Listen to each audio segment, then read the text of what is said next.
The frozen hydrant in front of the burning building.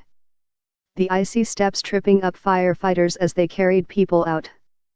The frigid front and rear fire escapes cramped with dozens of people clambering to safety.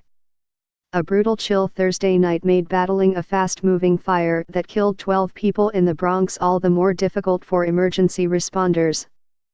Fighting fires is always a challenge, fire officials said, but low temperatures can be especially problematic, leading to frozen equipment, firefighter fatigue, and unseen hazards.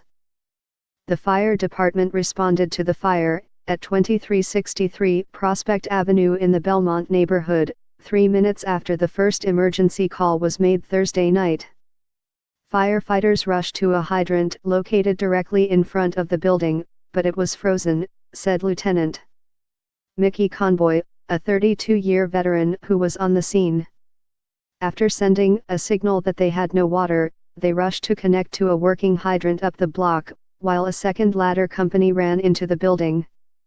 Temperatures had fallen into the teens after several days of below-freezing weather, and firefighters were wearing their normal thermal gloves to protect them from the heat, although it doubled for the cold, Lieutenant Conboy said. Still, the gloves were of little use inside the building. The railings were so hot from the fire they could not hold on, and the marble stairs cracked from the heat. Soon, he said, the cold produced a different effect, the stairways iced over, and firefighters began slipping and falling. You can imagine how difficult it was to carry unconscious people down a flight of stairs that was ice-covered, Lieutenant Conboy said. It was like ice skating down a waterfall. That slows us down. Hooking up to the water slows us down, slipping on the water in the street, everything slows down because of the cold. The fire commissioner, Daniel A. Negro, said 6 firefighters sustained sprains or strains, and an emergency medical technician slipped on ice and broke his ribs. In an interview Friday, Mr. Negro said the cold weather certainly presented a struggle, but insisted that the frozen hydrant had not affected responders' efforts to fight the blaze.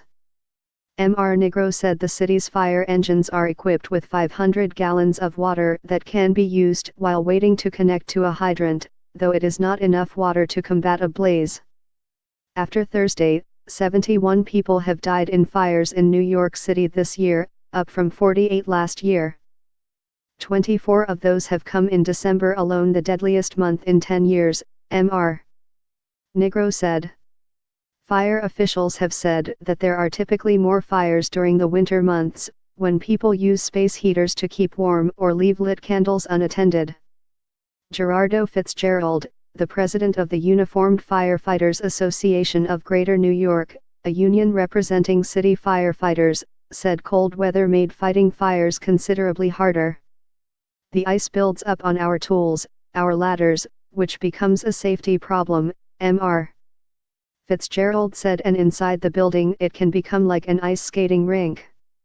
It adds a whole bunch of different obstacles for us to fight the fire and to make rescues.